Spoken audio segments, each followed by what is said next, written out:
आइए जानते हैं आज की प्रमुख अंतर्राष्ट्रीय खबरों को। उससे पहले एक नजर आज के हेडलाइंस पे। ऑपरेशन सिंदूर के तहत जम्मू कश्मीर में T-72 टैंक तैनात हुए, 4000 मीटर की दूरी तक मिसाइल गिराने में सक्षम। अब पिंजौर से पकड़े गए 2 जासूस पाकिस्तान को दे रहे थे खुफिया जानकारी। मिलिट्री इंटेलिजेंस ने 6 घंटे पूछताछ की, ज्योति के कई बैंकों में है खाते। दिल्ली में गर्मी का टॉर्चर, सिलिकॉन वैली में मूसलाधार बारिश। महाराष्ट्र में जमकर बारिश, यूपी में पारा 46 डिग्री के पार। ट्रंप ने अब ऐसा क्या किया जिससे भारतीयों को लग सकता है झटका। रूस यूक्रेन जंग को रोकने के लिए वेटिकन की मध्यस्थता का इटली ने किया समर्थन। क्यों फिश ने शुरू की बिकवाली, अनिल सिंघवी ने बताया प्लान। हेराफेरी 3 से बाहर हुए प्रेस रावल, सुनील शेट्टी को लगा धक्का। और सूर्यवंशी, मधवाल ने ऐसा क्या किया कि राजस्थान रॉयल्स का जीत से खत्म हुआ अभियान।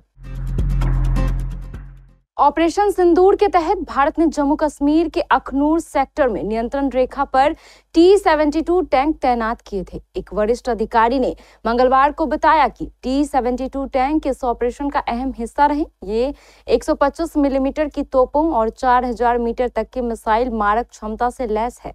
इन्हें संयुक्त बलों की तैनाती के तहत मोर्चे पर भेजा गया था। T-72 टैंक अभी भी BMP-2 बख्तरबंद गाड़ियों के साथ LOC पर तैनात है ताकि घुसपैठ के रास्तों को पूरी तरह सील किया जा सके। इससे साफ होता है कि सेना पूरी तरह तैयार और सतर्क है। सेना अधिकारियों ने यह भी बताया कि ऑपरेशन को औपचारिक तौर से खत्म नहीं किया गया है, बल्कि सिर्फ रोका गया है। पाकिस्तान के खिलाफ सैन्य कार्रवाई 10 मई से रुकी हुई है, लेकिन नियंत्रण रेखा पर जवान 24/7 निगरानी में जुटे हुए हैं। पाकिस्तान के लिए जासूसी करने वालों की संख्या दिनों दिन बढ़ती जा रही है। पंचकुला पुलिस ने पिंजौर से 2 संदिग्ध लोगों को पूछताछ के लिए हिरासत में लिया है। दोनों से बरामद मोबाइल और अन्य दस्तावेजों की जांच चल रही है। पुलिस जांच में कई ऐसे इनपुट मिले हैं जिनसे इन दोनों के पाकिस्तान के लिए जासूसी करने का शक गहरा गया है। पंचकुला के वरिष्ठ पुलिस अधिकारी ने कहा कि मामले में जल्द बड़ा खुलासा होगा। पिछले दिनों हिंदू संगठनों ने पाकिस्तान के समर्थन में नारेबाजी करने पर एक युवक के खिलाफ पिंजौर थाने के बाहर प्रदर्शन किया था। मामला गरमाने के बाद युवक को पुलिस ने गिरफ्तार किया था, जिसके बाद में जमानत पर छोड़ दिया था। जांच को उसी आधार पर बढ़ाया गया है। पुलिस के अनुसार आरोपी पिंजौर के रहने वाले हैं और काफी समय से सक्रिय हैं। पुलिस जांच कर रही है कि इनके स्थानीय स्तर पर किनसे संपर्क रहे हैं, साथ ही ये पिछले महीनों में कहां गए। पुलिस दोनों के सोशल मीडिया प्रोफाइल के साथ ही मोबाइल में मिले कुछ विदेशी नंबरों की भी जांच कर रही है। फिलहाल आधिकारिक रूप से पुलिस अधिकारी कुछ भी कहने से बच रहे हैं। पाकिस्तान के लिए जासूसी के आरोप में गिरफ्तार यूट्यूबर ज्योति मल्होत्रा से मंगलवार को मिलिट्री इंटेलिजेंस ने 6 घंटे पूछताछ की। उससे सीमा से जुड़े इलाकों के वीडियो बनाने व पहलगाम आतंकी हमले से पहले उसके कश्मीर यात्रा के बारे में पूछा गया। ज्योति ने पहलगाम मामले में किसी भी तरह के संबंध से इनकार किया है। हालांकि खुलासा हुआ कि हमले के बाद भी ज्योति पाकिस्तान इंटेलिजेंस ऑपरेटिव के संपर्क में थी। ज्योति के कई बैंकों में खाते मिले हैं जिनमें विदेशी मुद्रा में भी लेन देन होता था। हालांकि इन खातों में कुल कितनी राशि है, पुलिस इसका खुलासा नहीं कर रही है।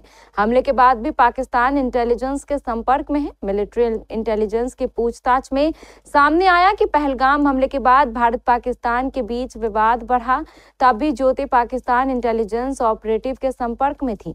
इसी साल मार्च में पाकिस्तानी दूतावास में तैनात अधिकारी दानिश से ज्योति की बातचीत भी हुई थी। पुलिस के मुताबिक पाकिस्तान इंटेलिजेंस ज्योति को अपने एसेट के रूप में इस्तेमाल कर रहे थे, उसके जरिए अपने एजेंडे का प्रचार करवा रहे थे। उन्होंने ज्योति का कितना ब्रेन वॉश किया, इसकी भी जांच की जा रही है।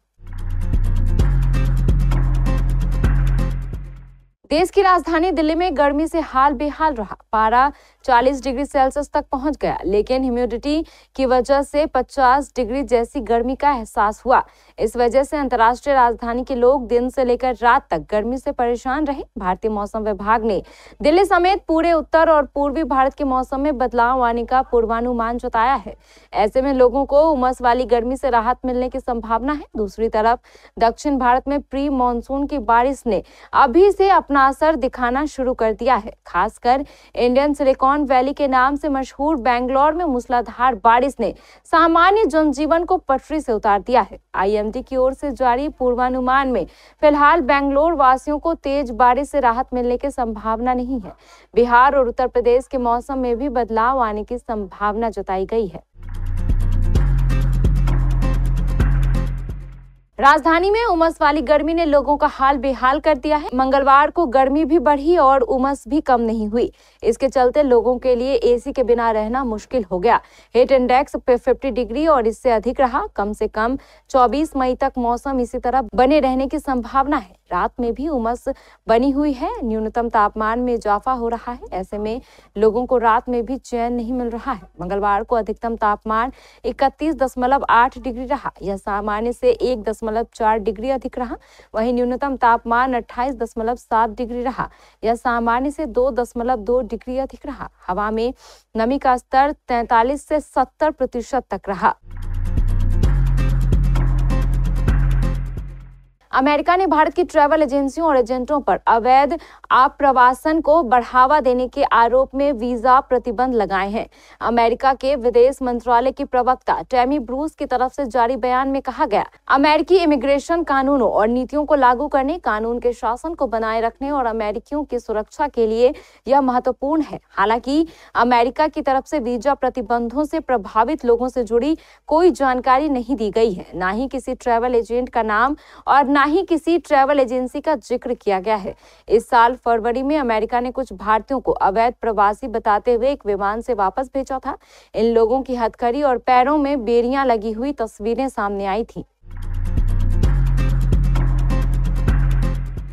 अमेरिकी राष्ट्रपति डोनाल्ड ट्रंप ने रूस और यूक्रेन के बीच चल रहे युद्ध को रोकने के लिए वेटिकन की मध्यस्थता का सुझाव दिया है। इसका इटली ने भी समर्थन किया है। इटली की प्रधानमंत्री जियोर्जिया मेलोनी के कार्यालय ने कहा है कि इटली यूक्रेन में संपर्क बनाने और शांति की दिशा में काम करने के लिए तैयार है और वह पोप के वेटिकन में वार्ता की मेजबानी की इच्छा को सकारात्मक रूप से देखता है।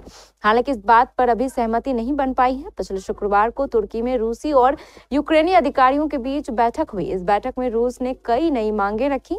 पोप लियो ने पिछले सप्ताह कहा था कि वेटिकन हर समय दोनों देशों को एक साथ लाने के लिए तैयार है और वह शांति स्थापित करने के लिए हर संभव प्रयास करेगा। लेकिन वेटिकन का कहना है कि ट्रंप ने मध्यस्थता का जो सुझाव दिया था वह फिलहाल एक विकल्प और आशा है।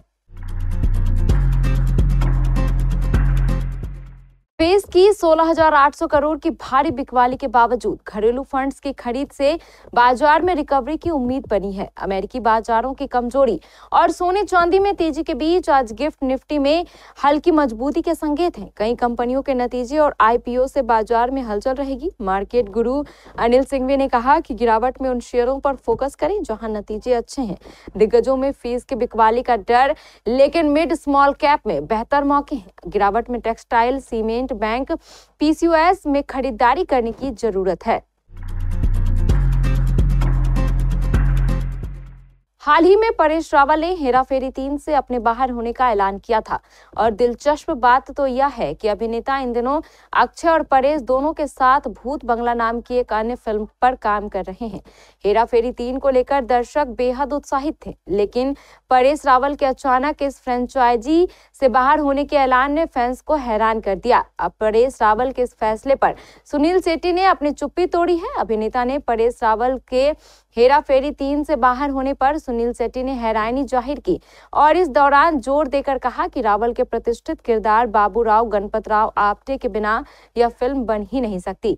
शेट्टी ने कहा, ऐसा हो ही नहीं सकता। परेश रावल के बिना 100% ऐसा नहीं हो सकता।